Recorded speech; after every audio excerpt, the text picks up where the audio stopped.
The Duchess of Clapham Junction. Gertrude Williams was an eccentric middle-aged woman who lived in a rented flat off Lavender Hill in Battersea. She had illusions of grandeur, claiming to be a duchess and in line for the throne if there was some calamity which killed off most of the royals. She would go shopping weekly in the local Asda, always causing trouble. Gertrude approached a young man filling up the shelves. "Excuse me, young man. I am the Duchess of Clapham Junction, and I am expecting royalty to pop around this afternoon. I have just run out of Fortnum and Mason's Earl Grey tea. I suppose you do not stock Earl Grey in this emporium, do you?" The young man looked taken aback, but pointed to an aisle the other side of the supermarket. "Tea bags are over there, lady." "Tea bags!" exclaimed the Duchess, in what sounded like an imitation of Edith Evans saying, "A handbag!" in the importance of being earnest. "Fortnums do not supply Earl Grey in tea bags, and kindly address me as your Grace, or by my Duchess title." "Who is this Earl Grey then, Gracie?" said the young man. "Some posh relation of yours? What's so special about his tea anyway? If his tea isn't in bags, how does he sell it then?" "Oh, such ignorance of the common working classes," said Gertrude, who had worked in a factory making children's sweets most of her life. "I require loose tea of the finest quality, and please do not address me as Gracie either." The young man shrugged his shoulders and walked away, and a woman about Gertrude's age tapped her on the shoulder. "Gert, me old China, I haven't set eyes on you since Barrett's Sweet Factory in Wood Green," said the woman, who Gertrude recognised in horror as being a very common fellow worker at the factory. "I'm afraid you are mistaken, madam. I have never worked in a factory or anywhere else, I assure you," said Gertrude. "I am the Duchess of Clapham Junction, and I inherited a fortune from the family estate." "Come off it, love," said the woman, who Gertrude remembered was called Elsie. "The only thing you inherited was your mother's fondness for a bottle of gin. The booze is 2 hours up, Gert. Boozy Gertie, that's what we used to call you. We saw you so often staggering along the gutter, swigging from a bottle of mother's ruin. Course, that was after your hubby ran off with that trollop from Tottenham." "Really, madam, please keep your voice down," said Gertrude. "I assure you I am teetotal, apart from an occasional bottle of champagne. You are quite mistaken.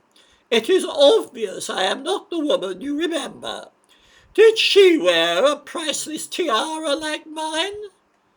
The awful woman snatched the tiara off Gertrude's head and examined it closely. "Call love a duck! It's plastic, Gert. I bet you got it in that fancy dress shop down the junction." "Marvellous what they can do with plastic nowadays. I mean, look at your face, Gert. You've had some plastic surgery on that since I last saw you." "Madam, give me back my tiara," said Gertrude, snatching it back and putting it back on her head. "If I do not quite resemble your former acquaintance, it is because I am not the same person, obviously." "Oh, I'd recognise your boat anywhere, Gert, though you've let yourself go a bit. Your hair's in a mess. Looks like a flipping bird's nest."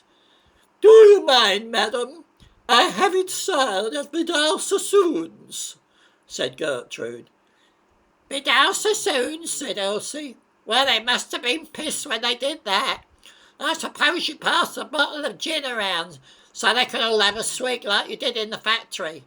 And that dress, did you get it from Oxfam? Madam, it is the finest cresta gown made specially for me, said Gertrude. Made for you? Don't make me laugh, said Elsie. Look, it's bursting at the seams. You put on about 10 stone in weight since I last saw you. Madam, I cannot stand around listening to your insults. I must find some Earl Grey tea, as royalty is popping around later, said Gertrude, moving off down the aisle. Royalty, shouted Elsie. The nearest you've been to them is swigging your gin and tonics down the King's Arms. And even they threw you out for being pissed. Gertrude shuddered and glided around to the next aisle with as much dignity as she could compose after meeting this dreadful woman from a distant past. Picking up a packet of Asda's own brand tea bags and hiding them in her basket under her free copy of the Evening Standard, she then went to the alcohol aisle and placed 7-litre bottles of gin in her basket, then headed to the checkout and tried to walk right through without paying. Excuse me, madam, but you need to hand me your basket so I can scan the items in it, said the woman on the checkout. Oh, but I am the Duchess of Clapham, Junction, said Gertrude. I don't usually have to pay. Yes, I recognise you, missus, said the woman. You try that one on every week. She scanned the bottles and the tea bags and said, That will be £105.49, madam. Oh, very well, said Gertrude, producing a string of cards from a handbag. The checkout woman glanced at them and said, You try this one on every time too, madam. We do not accept any of these cards. This one's for Harrods, that one is for Fortnum and Masons, and this one is for Harvey Nichols. Exactly, said Gertrude. If they are good enough for these high-class stores, they should be good enough for you. The checkout girl sighed and demanded cash, or a proper debit or credit card, whereupon Gertrude reluctantly produced a cooperative bank Visa card, saying, It's outrageous. I should have to pay at all. I am of royal blood, you know. Yes, I know, and my mother's the Princess of Shepherd's Bush, said the checkout girl, handing back the Visa debit card and the receipt. Such insolence! I shall complain to the manager, said Gertrude as she walked off with her purchases, opening a bottle of gin as she left the store and putting it up to her lips for a quick swig.